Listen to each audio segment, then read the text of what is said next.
Inilabas ng mag-asawang Diskaya ang isa umunong kickback ledger sa Senate Blue Ribbon Committee. 6 na kongresista at 2 DPWH official ang nakalista umano rito.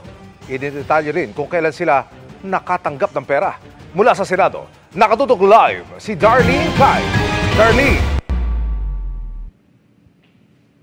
Emil, nagbigay na nga ng ebidensya ang mag-asawang contractor na sina Curly at Sara Diskaya sa mga alegasyon nila ng pagbibigay umano ng pera sa ilang kongresista at opisyal ng DPWH.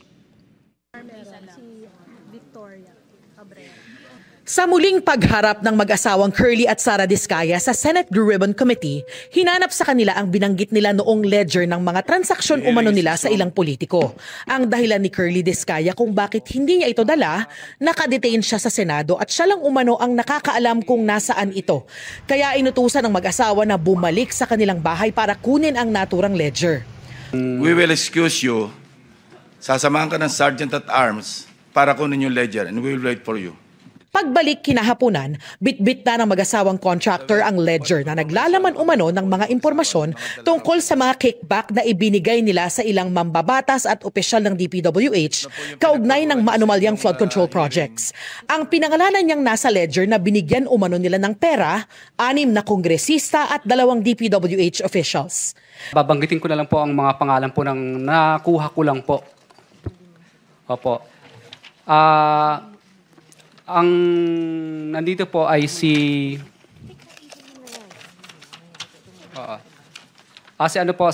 Kong Roman Romulo, si Kong Marvin Rillo, si Kong Dean Asistio,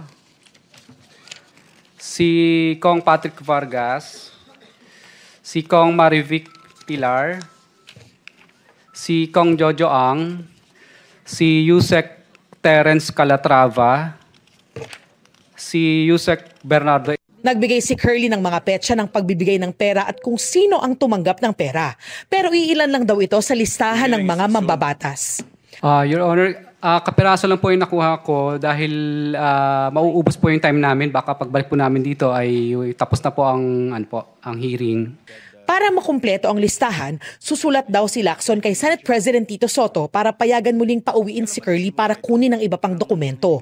Hinihinga namin ng reaksyon ang mga nabanggit ni Curly. At dahil nasa pagdinig si dating DPWH Undersecretary Roberto Bernardo, tinanong siya tungkol sa isiniwalat ni Curly. According to Diskaya, it was given to Manny Bulusan. So kung ako man po ay mayroong alam dito, I have to match with my records because pagka po ako ay merong ganyan, as I stated earlier, meron po akong proponent.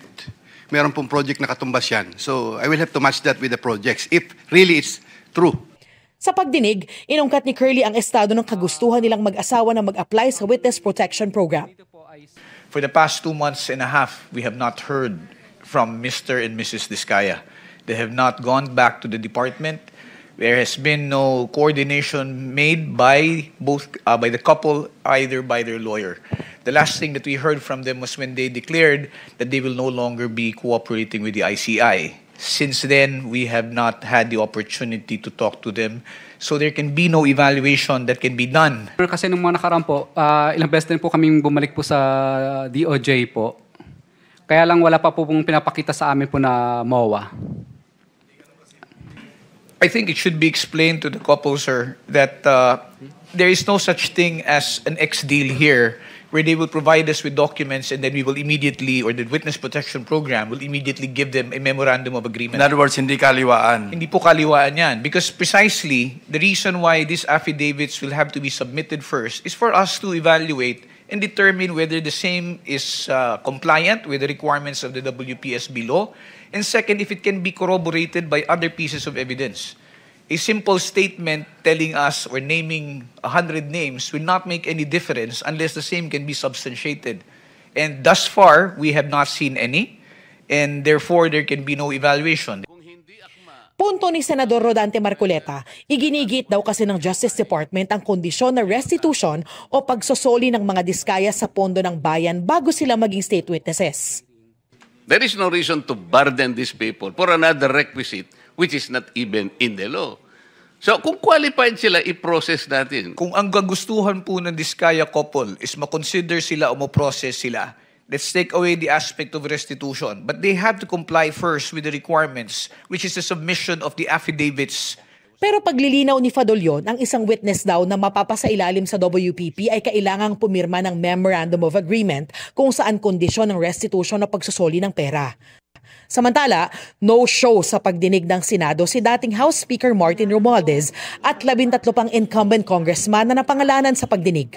Sa isang liham sa komite, sinabi ni Speaker Bogie D na hindi raw sisipot ang mga mambabatas dahil haharap naman na sila sa investigasyon ng ICI o Independent Commission for Infrastructure. At baka raw malagay sa alanganin ng findings ng ICI. No-show din ang 6 na dating mambabatas kabilang si Zaldico. Kaya ay minungkahi ni Senador Sherwin Gatchalian ang pag-issue ng sabina kay Ko para kung hindi pa rin daw sumipot, maaari nang mag-issue ng arrest warrant laban sa kanya.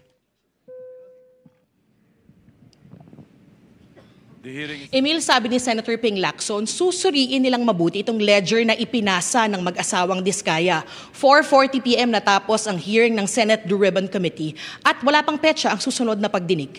Yan ang latest mula rito sa Senado. Balik sa iyo, Emil. Maraming salamat, Darlene Kai.